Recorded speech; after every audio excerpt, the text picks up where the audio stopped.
E aí galera, tudo bom? Vamos começar a aula 5, Energia e Eficiência. Vamos lá.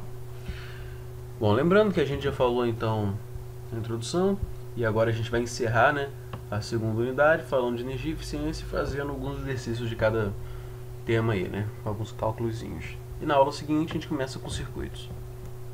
Bom, vamos começar então energia.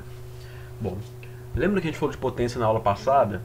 Então, se a potência é a energia que passa determinado tempo, então é correto a gente dizer que a energia, né, vai ser o quê? Vai só jogar o t para lá, né? Vai ser a potência vezes aquele tempo, que é o que está ilustrado aqui. Então, energia em joule, né? Sempre lembrando que a gente sempre quando fala energia que a gente está falando em joule, é claro que existem outras unidades de energia, mas aqui a gente está falando em joule, é o que a gente costuma usar. Vai ser a potência vezes o tempo. Esse tempo em geral é em segundos, mas especificamente para a gente da elétrica, a gente costuma falar esse tempo em horas, tá legal? Então a energia para a gente costuma ser watt-hora, tá? Que vai ser a potência em watt vezes o tempo em hora. Porém, essa unidade ainda assim costuma ser pequena para a gente, para as coisas que a gente quer. Então a gente ainda aumenta um pouquinho, a gente aumenta o watt e a gente vai em quilowatt-hora. Quilowatt-hora, certamente vocês já pararam e lembraram da conta de energia elétrica, né? A medição das concessionárias é em quilowatt-hora. A energia consumida pelas residências é medida em quilowatt-hora. Então a gente tem a potência, o tempo em hora e divide por 1000 para equilibrar a equação, tá?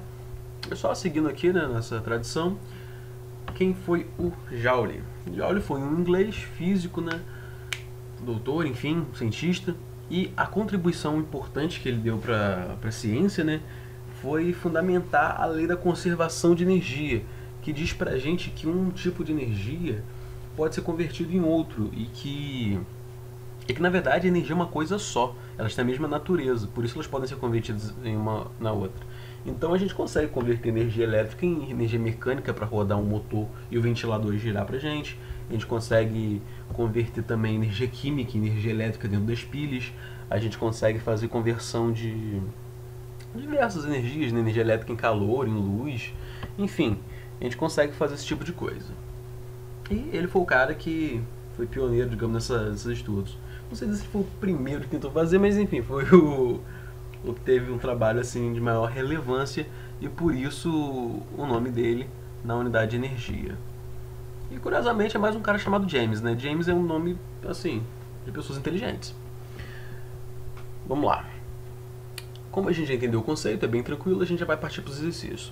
Calcule a quantidade de energia em kWh necessária para manter uma lâmpada de filamento de 60 watts acesa continuamente durante o ano. Como assim? Você falou rápido? Vamos lá. Calcule a quantidade de energia em kWh, ou seja, quer saber a energia, quer saber o W. Saber o W. Necessária para manter uma lâmpada de 60 watts, 60 watts é a potência, né? Durante um ano.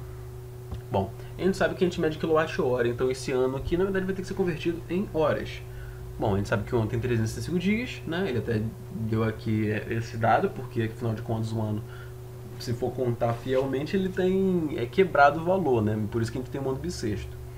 Então ele falou 365 dias e a gente vai multiplicar por 24, porque, né, 24 horas. Então a fórmula W é igual a potência vezes o tempo, divide por 1000 para ficar quilowatt-hora. 60 é a potência, 24 horas por ser as horas do dia, né? E a quantidade de dia 365. 365. E divide por 1000. Bem tranquilão, vai dar então 525,60 kWh, que é o consumo da lâmpada durante um ano. Tá ok? Bem tranquilo. Isso é claro, a lâmpada está acesa o ano inteiro sem parar, continuamente. Durante quanto tempo uma TV de plasma de 340 watts teria de ficar ligada para consumir 4 kWh? O exercício 2 já. Bom, ele quer saber o seguinte: quanto tempo, não quer saber agora a potência, quer saber o tempo. Quanto tempo a TV de plasma tem que ficar ligada direto para consumir essa energia aqui, considerando que ela tem essa potência. Bom, a fórmula é a mesma, né, galera? Sem muito mistério. A diferença é que a gente quer descobrir o tempo, então a gente vai adaptar, a gente vai jogar o t, ó, o t costuma ficar aqui em cima, pegar aqui melhor. O T não costuma ficar aqui em cima? Pois bem, a gente quer isolar ele, então a gente vai jogar o 1000 para cá e o P para cá.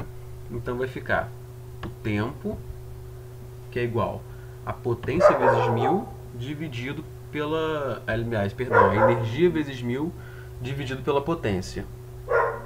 Bacana?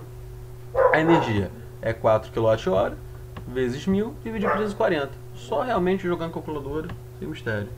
Então a gente descobre que a TV teria que ficar ligada por 11 horas e 0,76, né? 11,76 horas.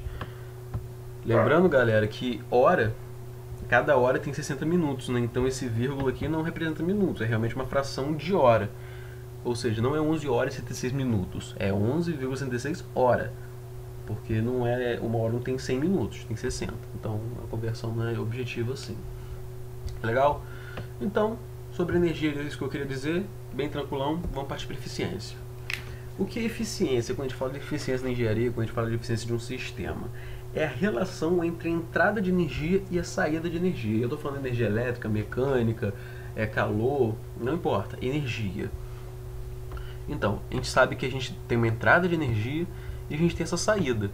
O ideal é que elas fossem iguais, mas não é igual. A saída, ela não tem o mesmo valor, porque também tem uma energia que é perdida ou armazenada no sistema. Ou seja, vamos supor que está entrando essa quantidade de energia aqui, né? Você vê que aqui é bem grande aqui, essa distância. Está entrando essa quantidade. E está saindo o quê? Um pouco mais de metade, talvez, ou metade. Ou seja, esse sistema, 50% do que entra, sai. Cumpre seu objetivo.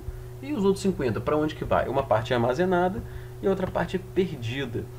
Um exemplo disso aqui, galera, mais comum é lâmpada, né? A gente lembra que nos últimos anos tem havido uma mudança nas lâmpadas. A gente usava lâmpada incandescente, passou para o fluorescente, agora já está na fase da LED. E todo mundo fala, LED é mais eficiente. Mas por quê? Veja bem, uma lâmpada em casa, geralmente a gente quer o que ela faça? A gente quer que ela ilumine. A lâmpada incandescente, ela esquenta pra caramba, ou seja, a maior parte da energia vira calor, não vira luz, e não é o que a gente quer. Então, representando aqui, é como se a entrada de energia fosse energia elétrica, né? Energia elétrica. E o que a gente quer é que vira o quê? Luz. Luz. Porém, virava calor, muito vira calor.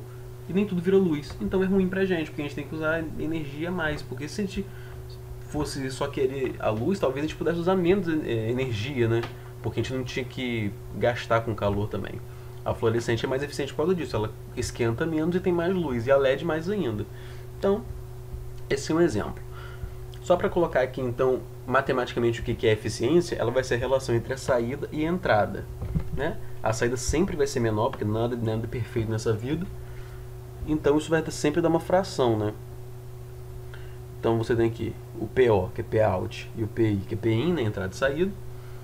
E esse número aqui é uma letra grega chamada eta. Ela vai ser a nossa eficiência, tá ok? E geralmente a gente fala isso em termos de porcentagem. Então o eta percentual vai ser a potência de saída sobre a entrada vezes 100%, tá? Se um caso, por exemplo, que a gente considera que a potência de saída é 1, né? Na verdade ela vai ter que ser no máximo, que é o valor da entrada aqui. Então ela vai dar uma eficiência de 1, né? De 100%. Seria 1 sobre 1, né? Ou, enfim, se for o mesmo valor vai dar sempre 1. Se for 10 sobre 10, 100 sobre 100, seria 1, o eta, 100%. Que não é a vida real. Mas a gente tem, assim, muita coisa que é muito eficiente. Transformadores, por exemplo, que tem mais de 90% de eficiência. Nem tudo está perdido, não. Porém, nada é perfeito. Vamos lá. Exercício. Um motor de 2 HP opera com uma eficiência de 75%. Qual é a porcentagem de entrada em watts se a tensão aplicada ao motor é de 220 e qual é a corrente de entrada? O que a gente quer saber aqui? A gente quer saber a potência em watts, né? E a gente quer saber também a corrente de entrada, né? II, né? Bom, qual é o pulo do gado aqui? A gente tem um motor de 2 HP. A gente não sabe exatamente a potência de 2 HP, porque eu não contei ainda, né? Mas eu já falei sobre HP antes. Eu falei que ele é uma unidade, né? Que tem o CV também. Bom, nessa questão a gente vai precisar saber quanto de fato vale o HP. Porque a gente quer calcular em watt, então a gente tem que saber a relação dos dois. Bom, A gente sabe que ele tem 75% de eficiência, ou seja, 0,75, né? Que é por cento, mas aqui eu estou escrevendo um decimal. O HP, 1 HP vale 746 watts. Como eu tenho 2 HP, eu multiplico 2 vezes 746 watts. Esse é um número que é muito cobrado a gente saber em concurso, por exemplo, tá? Que é um número assim bem comum de aparecer, então não costuma ser dito. Às vezes é claro que o enunciado fala, mas assim, não é estranho se ele não falar e ele já considerar que você sabe, porque realmente é muito comum. A mesma coisa para o CV, tá ok? E a potência de entrada? Tá, ele quer saber a potência de entrada, ele perguntou isso. Para eu calcular a potência de entrada é muito fácil, eu vou jogar ela para cá e vou jogar o 0,75 para cá, não é? Bem tranquilo, né? Aqui é a potência de saída e aqui a eficiência. Então a gente vê que a potência de entrada é de 1989,33 watts. Caraca, olha como ela é maior do que a de saída. Aqui é 1900 e tanto, aqui é 1400 e tanto. 75% da energia do sistema ela é perdida.